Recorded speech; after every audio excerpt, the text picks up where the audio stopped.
ये साहिब कमाल श्री गुरु गोविंद सिंह जी जो सिखों के 10वें गुरु हैं, जिन्होंने खालसा पंथ की स्थापना की, उनका प्रकाश पर्व के उपलक्ष्य में आज नगर कीर्तन निकाल रहे हैं हम लोग पूरे शहर में, जिसमें हम लोग शबद गुरबाणी पढ़ते हुए आते हैं और जगह जगह उनका स्वागत होता है। फूल से वर्षा होती है और प्रसाद जगह जगह लोग, सब दुकानदार लोग प्रसाद वितरण करते हैं। बड़ी धूमधाम से गुरु गोविंद सिंह जी का पावन प्रकाश पर्व मनाया जाता है। जैसा कि आप सब लोग जानते हैं कि गुरु गोविंद सिंह जी के इतिहास के बारे में, उन्होंने अपने देश के लिए, धर्म के लिए, हिंदू धर्म के रक्षा के लिए उनके पिताजी गुरु तेग बहादुर साहब जी ने अपनी कुर्बानी दी थी, जिनकी याद में गुरुद्वारा शीशगंज दिल्ली में बना हुआ है।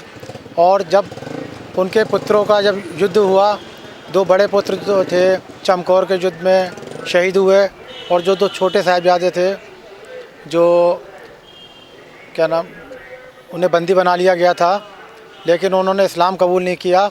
उन्होंने कहा कि धर्म सब अच्छे हैं, आपको आपका धर्म मुबारक, हमें हमारा धर्म मुबारक, लेकिन हम किसी का धर्म कबूल नहीं कर सकते। और उन्होंने मरना कबूल किया, शहीदी देना कबूल किया, लेकिन अपने धर्म से नहीं डिगे और अपने धर्म पे रहे। ऐसे महान त्याग करने वाले, बलिदान करने वाले हमारे आज गुरु गोविंद सिंह जी का पावन प्रकाश पर्व है। उसी के उपलक्ष्य में आज जो है शोभा यात्रा, जैसे आप कहते हैं, ये कोहड़ा पीर गुरुद्वारे से शुरू होती है और अपना कुतुब खाना, कुमार टाके और सिविल लाइन्स अयूपा चौराहे होते हुए चौकी चौराहे गुरुद्वारे पे समाप्त होती है।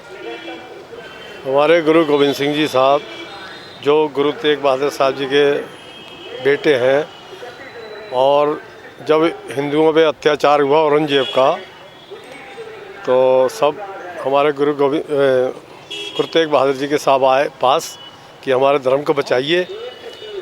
तो उस समय उनकी अवस्था गुरु गोविंद सिंह जी की सिर्फ 9 वर्ष की थी। तो उन्होंने कहा भाई हमें जो है कोई बहुत बड़ी कुर्बानी देनी पड़ेगी, तब ये धर्म बच सकता है ना। उन्होंने पहले पूछा, पिताजी आप उदास क्यों हो? उन्होंने, बेटा धर्म संकट आ गए इन लोगों पे, और तो बोले आप करिए इनका समाधान। बोले समाधान तो ऐसे हो सकता है कि कोई बहुत बड़ी कुर्बानी देनी पड़ेगी महापुरुष। तो वो 9 साल की अवस्था में गुरु गोविंद सिंह जी बोले कि आपसे बड़ा महापुरुष तो मुझे कोई दिखता नहीं है। बोले ठीक है भाई, ये समस्या मेरी सॉल्व हो गई, लेकिन मेरे को एक बात और आती है दिमाग में कि आप अभी छोटे हो, 9 साल के हो, राजपाट है, माता तुम्हारी है, ये कैसे संभलेगा? तो उस समय गुरु गोविंद सिंह जी ने 9 साल की अवस्था में एक श्लोक बोला था संस्कृत में कि जिस भगवान ने, मतलब मैं तात्पर्य हिंदी में कर रहा हूँ उसका, कि जिस भगवान ने मुझे माँ के गर्भ में 9 माह तक सुरक्षित रखा, वो मेरी रक्षा करेगा। तो उन्होंने फिर पंडितों से कह दिया गुरु तेग बहादुर जी ने कि आप औरंगजेब से कह दो अत्याचार बंद कर दो, सिर्फ गुरु तेग बहादुर जी को मुसलमान बना लो, हम ऑटोमेटिक सब बन जाएंगे। तो उन्होंने उसके लिए दिल्ली जो चांदनी चौक गुरुद्वारा है वहाँ पे अपनी शीश दिया। तो उनका नाम है गुरु तेग बहादुर हिंद की चादर, हिंदू धर्म के रक्षक वही हैं। जबकि वो जनेऊ नहीं पहनते थे, वो जनेऊ की रक्षा उन्होंने करी। इतना ही कहना चाहता।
सुख पाए।